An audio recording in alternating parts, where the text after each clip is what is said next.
We apologize for interrupting your doom scrolling. Now, for some positive leftist news. Welcome, one and all, to the most festive day of the month, where we reflect on and celebrate all of the ways that people are uniting, agitating, organizing, and making change. I'm your host, Mexi, and I am delighted to be bringing you the good news that the corporate media will not. If you are out there on the front lines, we salute you. We would love to share your stories in a future episode of PLN. And we truly hope that these episodes encourage people to get out there and try to be part of change, however big or small, in your local communities. So with that, let's get right into it. Student movements are uniting globally in solidarity with Gaza despite facing increasing repression. The National Students for Justice in Palestine has rallied students across North America, declaring by any means necessary is not a slogan, and calling for disruptive actions in support of Palestinians in Gaza. In New York, the police crackdown on the Gaza Solidarity encampment at Columbia University has not deterred students. Despite the NYPD's forceful dismantling of the encampment and a gunshot incident in Heinz Hall, students remain steadfast and protests continue. In Mexico City, students have established a Palestine Solidarity encampment at the National Autonomous University of Mexico. Students aim to pressure both their university and the national government to sever ties with Israel. MIT in Massachusetts has also seen robust resistance. A significant show of support from the community, including high school students, helped protesters thwart a police attempt to clear their encampment. Despite the challenges, the student movement is gaining momentum. This global solidarity movement underscores a significant mobilization of students and allies committed to supporting Palestinians and challenging state repression. As the conflict in Gaza continues, these encampments serve not only as protest sites, but as symbols of enduring resistance and solidarity. And universities are responding.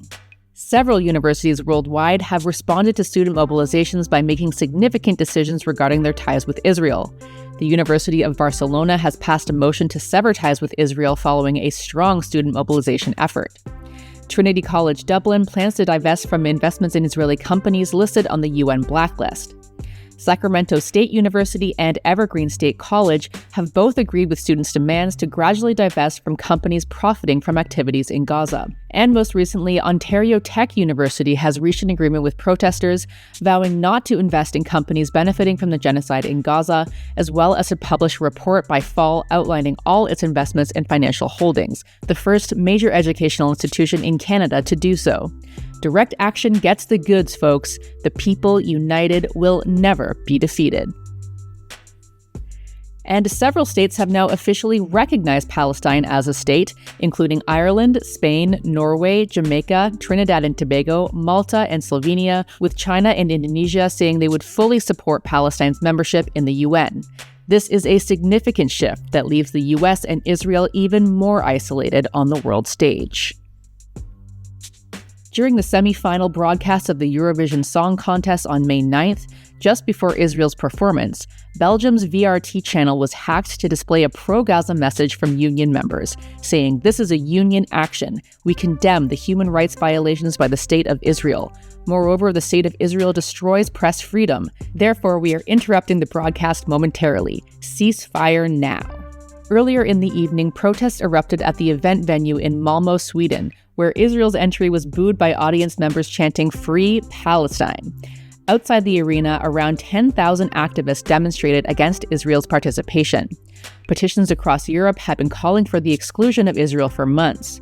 In late March, candidates from 9 countries advocated for a ceasefire. Hats off to unions and activists using high-profile platforms like Eurovision to amplify their message. On May 1st, International Workers' Day, workers and unions across the globe mobilized in support of Palestine. These protests align with the student-led movement, calling for a ceasefire and an end to arms transport to Israel. The International People's Assembly urged workers, especially in the transport sector, to leverage their labor power to help end the conflict. The National Union of Metal Workers of South Africa highlighted the power of the working class to combat apartheid Israel, comparing the situation to South Africa's own anti-apartheid struggle. Palestinian unions, including the Palestinian General Federation of Trade Unions, called on global unions to advocate for Palestinian workers. This call has been answered all over the world by working-class organizations such as the National Union of Metal Workers of South Africa, the United Auto Workers in America, the Irish Congress of Trade Unions, UK Trade Union Congress, and many, many more. In New York City, students and workers continued their mass mobilizations on May Day in support of Palestine. Unions like the United Auto Workers and the New York Taxi Workers Alliance expressed explicit support for the Palestinian cause during a march of 20,000, which concluded at the New York University Gaza Solidarity Encampment. Havana saw massive May Day crowds as President Miguel Diaz-Canel sent a message supporting Palestine and the pro-Palestine student movement. All our solidarity with the students in the United States who have taken the side of justice and are supporting the Palestinian cause despite repression on their campuses. Today, our May Day is also going through Palestine. These global actions reflect the growing alliance between workers and students in fighting for a free Palestine.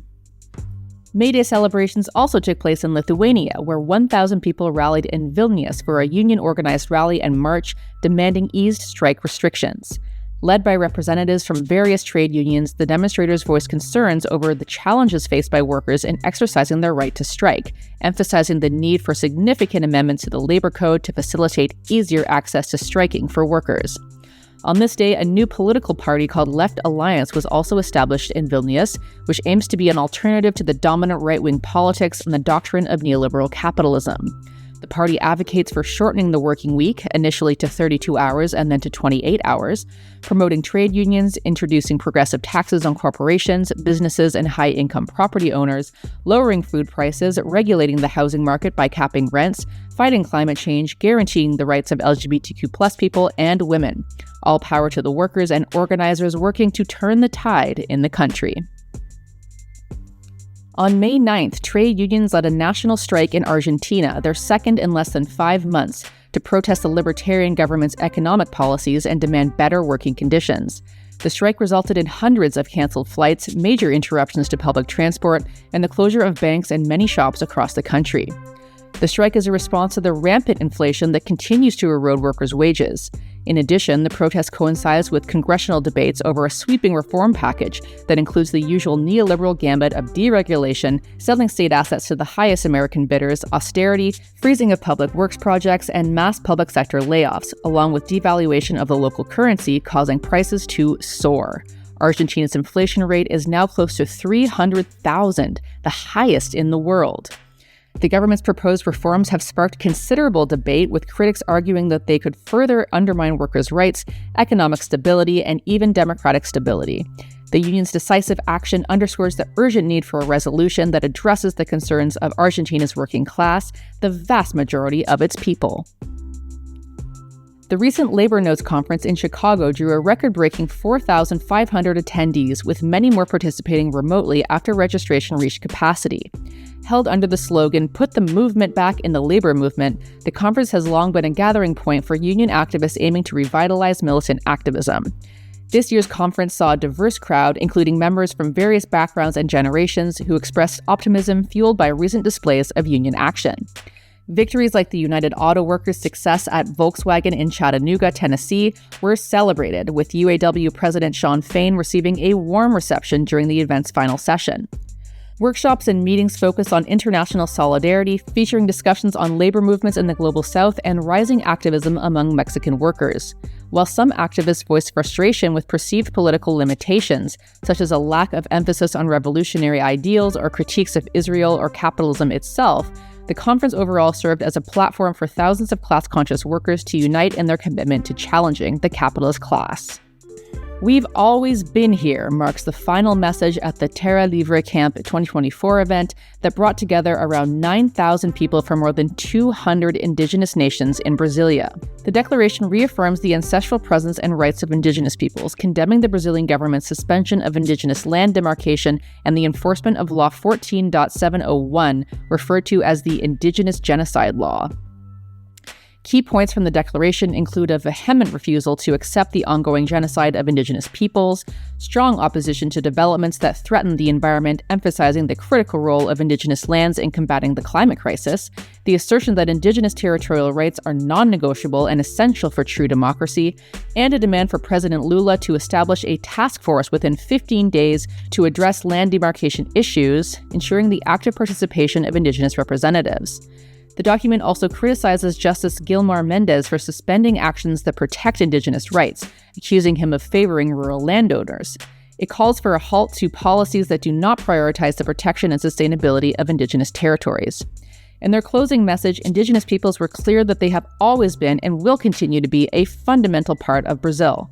Their fight for land rights and recognition is unwavering, encapsulated in their rallying cry, "Our landmark is ancestral. We have always been here, and we will always be here. Without demarcation, there is no democracy."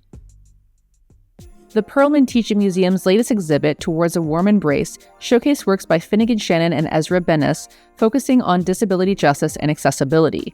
Running at the Welch Center for Creativity, the exhibit emphasized that access is a collective responsibility.